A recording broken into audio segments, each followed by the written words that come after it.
ముఖ్యమంత్రి నారా చంద్రబాబు నాయుడు గారు.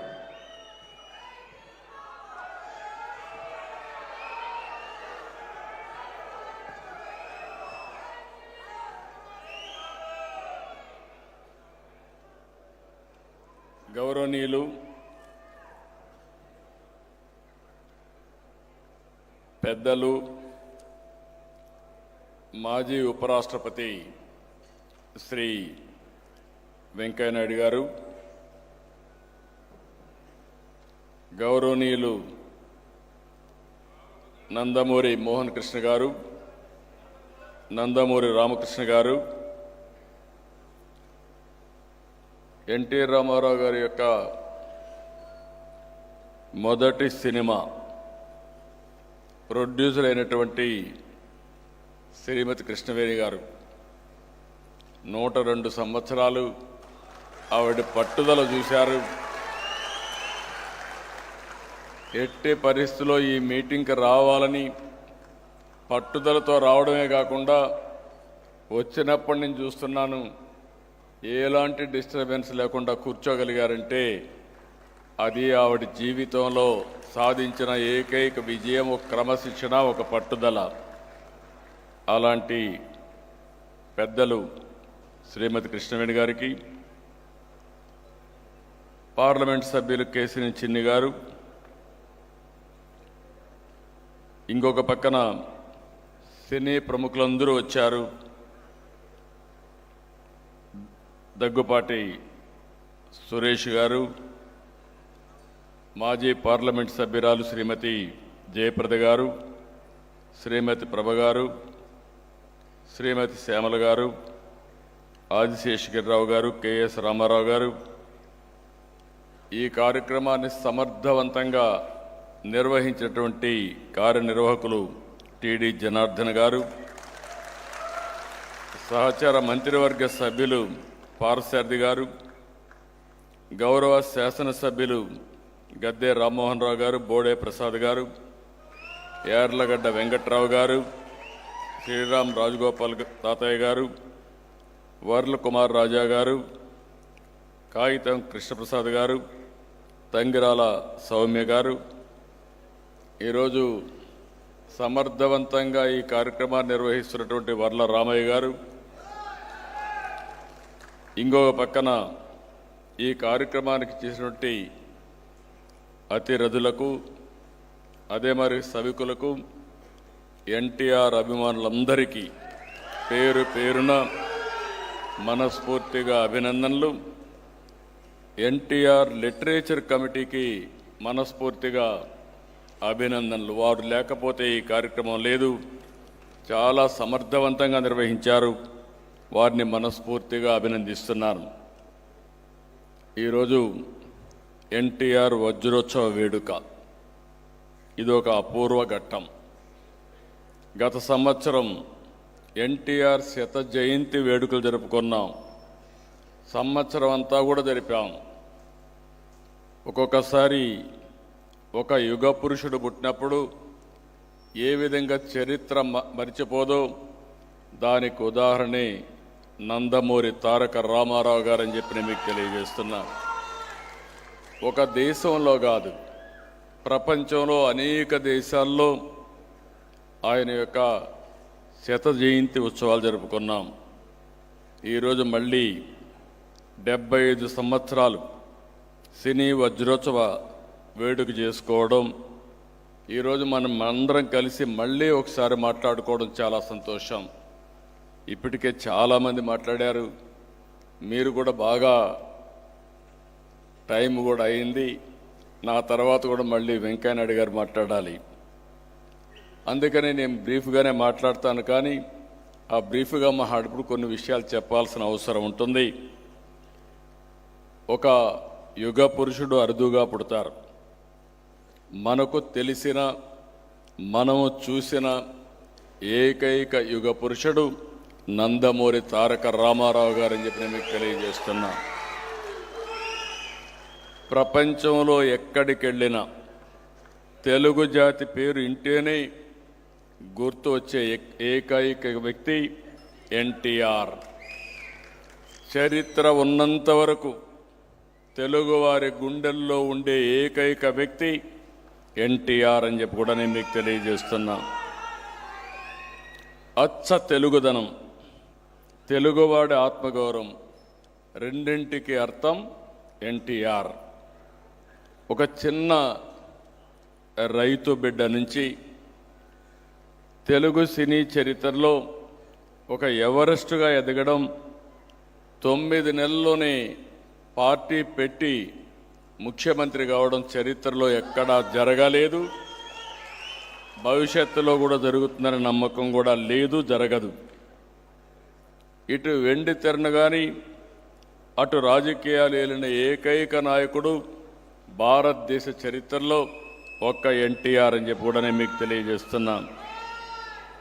రంగం ఏదైనా ఆయన అడుగుపెట్టిన ప్రతి చోట సువర్ణ అధ్యయనమే. ఎన్టీఆర్ నటించే తొలి చిత్రం మన దేశం. విడుదలై 70 సంవత్సరాలు. 70 సంవత్సరాలైనా ఆయన లేకపోతే మనం ఈరోజు జరుపుకుంటున్నామంటే అది ఎన్టీఆర్ అని చెప్పి కూడా నేను మీకు తెలియజేసుకుంటున్నా. ఒక్కొక్కసారి యుగ పురుషుల చరిత్ర కూడా మనం నెమరు వేసుకోవాలి, గుర్తు చేసుకోవాలి, స్ఫూర్తిని తీసుకోవాల్సిన అవసరం ఉంది. ఒక పల్లెటూరులో నిమ్మకూరులో శ్రీమతి వెంకట్రావమ్మ లక్ష్మయ్య చౌదరి దంపతులకి 1923 మే 25న జన్మించిన యుగ పురుషుడు, కారణ జన్ముడు ఎన్టీఆర్ అని చెప్పి కూడా నేను మీకు తెలియజేస్తున్నా. ఆయన చరిత్ర చూసినప్పుడు మీరు ఎవరైనా సరే, నేను ఆయనతో కలిసి చాలాసార్లు మాట్లాడినప్పుడు అప్పుడప్పుడు కొంచెం ఆయన హిస్టరీ అంతా చెప్పేవారు నాకు. ఏ విధంగా ఆయన చరిత్రలో జరిగిన సంఘటనలన్నీ కూడా చదువు కోసం విజయవాడకు రావడం, విజయవాడ నుంచి ఆ రోజుట్లో మనం చూస్తే తెల్లవారితో నిద్రలేసి తల్లికి సహాయంగా పాలు ఉత్పత్తి చేస్తే అవి తీసుకుపోయి ఎక్కడివ్వాలో వాళ్ళందరికీ అమ్మి తర్వాత గుంటూరుకి పోయి చదువుకొని వచ్చినటువంటి కష్టపడిన వ్యక్తి ఎన్టీ రామారావు గారు. ప్రతి ఒక్కరి జీవితాలు, ఏ జీవితం చూసుకున్నా మీరు గుర్తుపెట్టుకోవాల్సింది, చిన్నప్పుడు కష్టాల్లోనే పుడతాం, తర్వాత మన శక్తిని బట్టి, మన సామర్థ్యాన్ని బట్టి మన జీవితాన్ని మలుచుకునే పరిస్థితి వస్తుంది. 1945లో మద్రాసు రైలు ఎక్కాక ఎన్టీఆర్ జైత్ర యాత్ర ప్రారంభమైంది. ఆయన కూడా సినిమాల్లో మీరు చూశారు, నెలవారీగా జీతం కోసం సెటిల్ అయ్యాడు ఫస్ట్ టైం. అంటే ప్రతి ఒక్కరి జీవితాలు చూసినప్పుడు ఒక ఆశ్చర్యంగా ఉంటాయి. అలాంటి జీవితాన్ని ప్రారంభించి మళ్ళీ చూస్తే ఆ రోజు మద్రాసు వచ్చిన తర్వాత ఎల్వి ప్రసాద్ గారు, నాగిరెడ్డి గారు, చక్రపాణి గారు మొదటిసారి సహకరించడం, సినిమాల్లో అవకాశం ఇవ్వడం. ఆ తర్వాత మనం ఒక్కసారి చూస్తే సాంఘిక, పౌరాణిక, జానపద, చారిత్రక పాత్రలో నటించి ప్రాణం పోశారు. 300 సినిమాల్లో నటించారు. ఏడాదికి 10-15 సినిమాలు. ఇప్పుడు ఒక సినిమా 3 ఏళ్ళు పడతా ఉంది, కానీ ఎన్టీ రామారావు గారు మాత్రం సంవత్సరానికి 10 నుంచి 15 సినిమాలు నటించే పరిస్థితికి వచ్చారు. ఇంకొక పక్కన మీరు చూస్తే భారతదేశ సినీ చరిత్రలో ఎన్టీఆర్ల విభిన్న పాత్రలో పోషించినటువంటి ఒక నటుడు వేరే వాళ్ళు ఎవ్వరు దొరకరు, ఎవరు కనిపించరు. ఏ పాత్ర పోషించిన ఆయన్ని మీరు చూస్తే ఆ పాత్రలో జీవించాడు. ఒక వెంకటేశ్వర స్వామి పాత్ర వేయాలన్నా, శ్రీకృష్ణుడు పాత్ర వేయాలన్నా ఆయన ఒక క్రమశిక్షణ. నాన్ వెజిటేరియన్ తినేవాడు కాదు. అదే సమయంలో ఇంట్లో కూడా మంచం మీద పడుకునేవాడు కాదు, చాప మీద పడుకునేవాడు. అంటే ఒక మనిషి ఏదైనా ఒకటి చేయాలంటే ఏ విధంగా ప్రాక్టీస్ చేస్తారనేది ఎన్టీ రామారావు గారు ఒక ఉదాహరణ. ఒక రాముడు, ఒక కృష్ణుడు, ఒక వెంకటేశ్వర స్వామి. ఒకప్పుడు మీరు చూస్తే ఇళ్లలో పూజ చేయాలంటే ఇప్పుడు కూడా మీరు చూశారు ఆయన ఏదైతే బ్యూటిఫుల్గా మన వాళ్ళు క్యాలెండర్ తీసుకొచ్చారు. అది తీసుకుంటే ఒక పవిత్రమైన భారం. దేవుడు అనేవాడిని మనం చూడలేదు, కానీ ఎన్టీఆర్ రూపంలో దేవుళ్ళని చూస్తున్నామని చెప్పి కూడా నేను మీకు తెలియజేస్తున్నా. ఒక పక్క నేను చాలాసార్లు ఆయనతో డిస్కషన్ వచ్చింది. నేను అన్నాను, మీరు ఒక పక్కన శ్రీరాముడిగా యాక్ట్ చేస్తారు, ఇంకొక పక్కన రావణాసురుడిగా యాక్ట్ చేస్తారు, ఏ విధంగా సమర్థిస్తారని అడిగాను. ఒక పక్క శ్రీకృష్ణుడు చేస్తారు, ఇంకొక పక్క దుర్యోధనుడిగా చేస్తారు, ఏ విధంగా సమర్థిస్తారని చెప్పి నేను అడిగాను.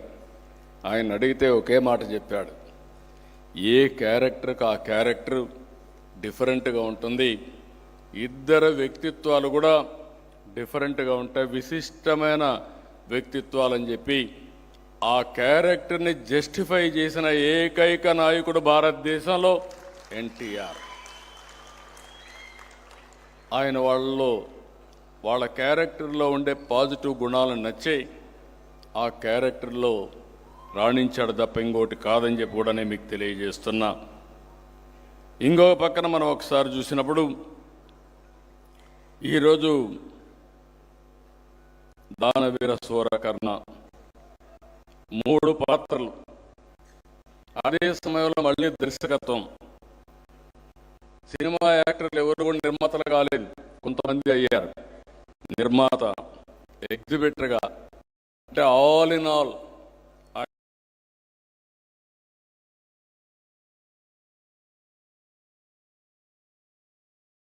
చేసి చూపిస్తానని చేసి చూపించిన ఏకైక వ్యక్తి ఎన్టీఆర్. అందుకే సినిమాల్లో 24 ఫ్రేమ్స్ తెలిపిన ఏకైక కథానాయకుడు ఎన్టీ రామారావు గారని చెప్పి కూడా నేను మీకు తెలియజేస్తున్నా. ఇది కాకుండా లవకుశ సినిమా నేను చిన్నప్పుడు చూశాను. లవకుశ సినిమా వస్తే ఎక్కడో పల్లెటూరుల నుంచి ఎడ్ల బండ్లు కట్టుకొచ్చి ఆ సినిమా చూశారంటే అది ఎన్టీఆర్ అని చెప్పి కూడా నేను మీకు తెలియజేస్తున్నా. ఇలాంటి 1-2 కాదు, మన జీవితంలో చాలా చూశాం. ఎన్నో ప్రయోగాలు చేశాడు. పోతులూరి వీరబ్రహ్మం గారి చరిత్ర, ఆ చరిత్రలో ఆయన చూపించిన సంఘటనలు మనం చూస్తే కలియుగంలో ఏమేం జరుగుతుందో అవన్నీ చూపించి ఒక రీసెర్చ్ చేసి ముందుకు పోయిన వ్యక్తి. శ్రీనాథ కవి సార్వభౌమ కూడా ఇలాంటి సినిమాలని ఒక రీసెర్చ్ చేశాడు. ఆ రీసెర్చ్ చేసి అలాంటి పాత్రలు తీసుకొచ్చాడు. తోడు దొంగలు సినిమాకు రాష్ట్రపతి అవార్డు కూడా వచ్చే పరిస్థితి వచ్చింది. సినిమాల్లో హీరోగా చేసినట్టే రాజకీయాల్లోనూ నిజమైన హీరో ఎన్టీఆర్ అని చెప్పి కూడా నేను మీకు తెలియజేస్తున్నా. ఈరోజు మీరు చూసినప్పుడు నేను ఆయనతో కలిసిన తర్వాత నా మ్యారేజ్ కావడం, ఆ తర్వాత మాకు చర్చ రావడం, ఆ చర్చ వచ్చినప్పుడు ఆయన ఒకటే చెప్పారు, 60 సంవత్సరాల వరకు నేను కుటుంబం కోసం బతికాను, ప్రజలు నన్ను ఆదరించారు, తిరిగి నా శేష జీవితం ఈ ప్రజలు తెలుగు జాతికి అంకితం చేయాలని అంకితం చేసిన వ్యక్తి ఎన్టీ రామారావు గారు. అదే ఆయన రాజకీయ ప్రవేశం. అక్కడి నుంచి మీరు చూసినప్పుడు ఎవ్వరు కూడా అలాంటి సాహసాలు చేయలేరు. ఒక చైతన్య రథం ఎక్కి 9 నెలలు తిరిగి ఇంటికి రాకుండా, పిల్లల పెళ్ళిళ్ళు కూడా రాకుండా ఏ విధంగా సమాజం కోసం అంకితమయ్యారనేది ఎన్టీఆర్ చరిత్ర ఒక ఉదాహరణ అని చెప్పి కూడా నేను మీకు తెలియజేస్తున్నా. ఇంకో పక్కన మీరు ఒకసారి చూస్తే ఈరోజు 9 నెలల్లో ముఖ్యమంత్రి కావడం, అక్కడి నుంచి ఈరోజు కూడా ఆయన పెట్టిన పార్టీ శాశ్వతంగా ఉంటుంది. తెలుగు జాతి ఉన్నంత వరకు నందమూరి తారక రామారావు గారు పెట్టిన తెలుగుదేశం పార్టీ చిరస్థాయిగా ఉంటుందని చెప్పి కూడా నేను హామీ ఇస్తున్నా. మీ అందరూ కూడా చూస్తే మేము ఆన్లైన్లో మెంబర్షిప్ చేస్తూ ఉంటే 73 లక్షల మంది ఇప్పటికే మెంబర్స్ అయ్యారు. అది తెలుగుదేశం పార్టీ శక్తి సామర్థ్యం అని చెప్పి కూడా నేను మీకు తెలియజేస్తున్నాం. తెలుగు జాతి ఆత్మగౌరవం అన్నా, తెలుగు జాతి పౌరుషం అన్నా గుర్తొచ్చే నాయకుడు ఎన్టీ రామారావు గారు. దానికి అనేక కారణాలు ఉన్నాయి.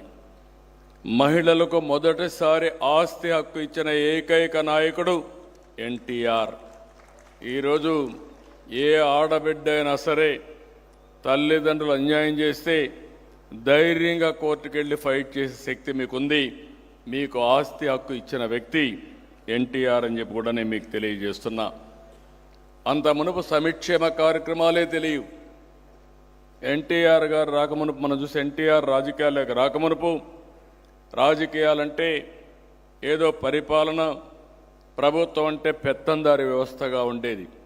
అలాంటిది మనం చూస్తే కూడు గూడు గుడ్డ నినాదంతో పాలనకి నూతనమైన అర్థం ఇచ్చిన వ్యక్తి నందమూరి తారక రామారావు గారు.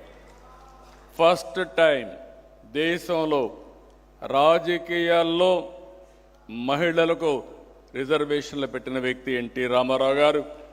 ఆ స్ఫూర్తి ఈరోజు ఏ స్థాయికి వచ్చిందంటే చట్టసభల్లో కూడా మహిళలకు తొందరలోని రిజర్వేషన్లు వస్తున్నాయి.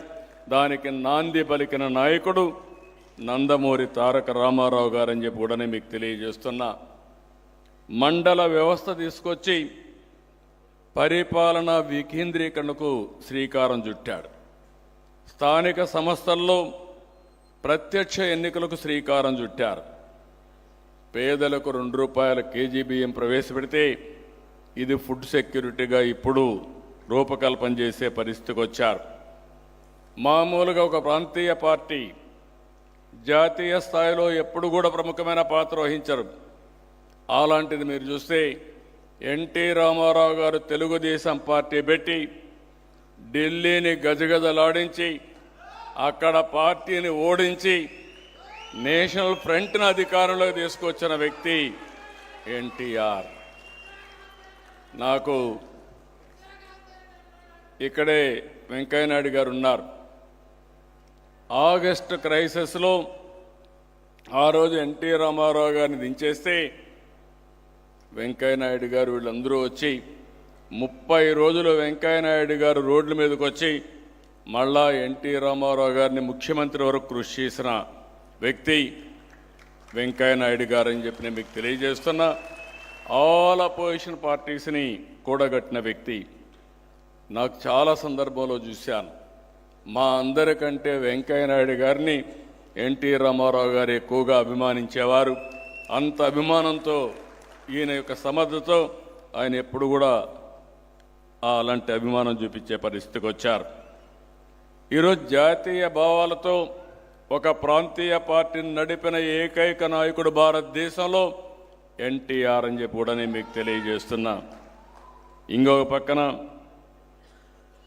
అగ్రనటుడిగా ఉండి ప్రజల కోసం జోలి బట్టి ఇప్పుడే మన వాళ్ళు చెప్పారు, రాయలసీమలో కరువు వచ్చిన, దివ్యసీమలో తుఫాన్ వచ్చిన, చైనా దురాక్రమణ చేసిన, పోలీసుల అవసరాల కోసం జోలి బట్టి డబ్బులు వసూలు చేసి ఆ సందర్భంలో ప్రజాసేవ ఏ విధంగా ఉండాలనో చెప్పిన వ్యక్తి ఎన్టీ రామారావు గారు. ఆయన ఒకే నినాదం ఇచ్చారు, సమాజమే దేవాలయం, పేదవాళ్లే దేవుళ్ళని చెప్పిన వ్యక్తి ఎన్టీఆర్. అప్పుడు చాలామంది అడిగారు, ఎన్టీఆర్ని వచ్చినప్పుడు కొత్తగా పార్టీ పెడితే దేశంలో క్యాపిటలిజం ఉంది, కొంతమంది క్యాపిటలిజం మాట్లాడుతున్నారు, కొంతమంది సోషలిజం మాట్లాడుతున్నారు, కొంతమంది కమ్యూనిజం మాట్లాడుతున్నారు, మీరు ఏది మీ సిద్ధాంతం అంటే ఎన్టీ రామారావు గారు ఆలోచించి ఒకే మాట చెప్పాడు, నాకు ఈ ఇజాలు ఏమీ తెలియవు, నాది హ్యూమనిజం, అదే నా సిద్ధాంతం అని చెప్పిన వ్యక్తి ఎన్టీఆర్. ఇప్పుడు అన్ని ఇజాలు పోయినాయి. ఇప్పుడు ఒకటే మెటీరియలిజం వచ్చింది. అందరికీ ఆదాయం కావాలి, డబ్బులు కావాలి, మెరుగైన జీవన ప్రమాణాలు కావాలి. అది మొట్టమొదటిసారి చెప్పిన ఏకైక నాయకుడు భారతదేశంలో నందమూరి తారక రామారావు గారని చెప్పి నేను మీకు తెలియజేస్తున్నా. ఆయన స్ఫూర్తి మన అందరిలో ఉంది. పేదరిక నిర్మూలనే ధ్యేయంగా పనిచేస్తున్నాం. ఇప్పుడే రామకృష్ణ గారు చెప్పారు, అమెరికా లాంటి దేశంలో భారతదేశంలో ఎన్నో భాషలుంటే తెలుగు భాషను అధికార భాషగా అక్కడ ఒక భాషగా డిక్లేర్ చేశారంటే అది తెలుగువారి సత్తా అని చెప్పి కూడా నేను మీకు తెలియజేస్తున్నా. ఈ సందర్భంగా నిన్ననే మేము ఎన్టీ రామారావు గారి స్ఫూర్తితో స్వర్ణ ఆంధ్రప్రదేశ్ విజన్ 2047ని లాంచ్ చేశాం. ఇందులో మీరు చూస్తే మీ అందరూ కూడా ఇక్కడ ఉన్నారు. నేను ఎప్పుడూ చెప్తాను, ఎన్టీ రామారావు గారిని ఒక్కసారి తలుచుకొని ఆయన ఫోటో చూసి మీరు సంకల్పం చేస్తే ఏదైనా సాధ్యమనేది నా అభిప్రాయం. ఆయన స్ఫూర్తి మనలో ఉంది, ఆయన ఆశీస్సులు మనలో ఉన్నాయి. కానీ మనం ఆలోచించాల్సింది ఆయన ఆలోచించుకొని ఏదో ఒక 5 నిమిషాలు పొగిడి ఇంటికి పడుకునేది కాదు. ఆయన తలుచుకొని మీరు ఏమి కావాలి అనుకుంటే అది అయ్యే ఆశీస్సులు, స్ఫూర్తి ఎన్టీ రామారావు గారి దగ్గర నుంచి మీరు పొందే అవకాశం ఉంది. అందుకే నేను నిన్న కూడా ఒక 3 సిద్ధాంతాలతో 10 ప్రిన్సిపల్స్తో ఈ విజన్ డాక్యుమెంట్ తీసుకొచ్చాం.